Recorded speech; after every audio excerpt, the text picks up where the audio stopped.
এরকম আমার কলিজার যত যুবক,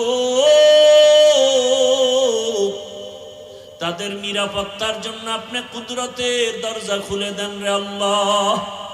আমার যুবকদেরকে দিনের খাদেম বানায় দেন আয় আল্লাহ। প্রত্যেকটা যুবকের দেশের জন্য আপনি ঢাল বানায় দেন আয় আল্লাহ। কত যুবকের কথা শুনলে কলিজাটা ঠান্ডা হয়ে যায়। আমরা দিনের কাজ করি, দেশের কাজ করি, জনগণের পেছনে খেদমত করি এক লাইনে, আর আমার যুবক বাবারা কিছু আছে তারা ভিন্ন লাইনেই দেশের জন্য কাজ করে, জনগণের জন্য কাজ করে। আয় আল্লাহ, দেশের দরদি, জনগণের দরদি, দ্বীনের দরদি যারা, কুদরতে তারা তাদের হেফাজত করেন। আপনি ছাড়া আমাদের আপন কেউ নাই,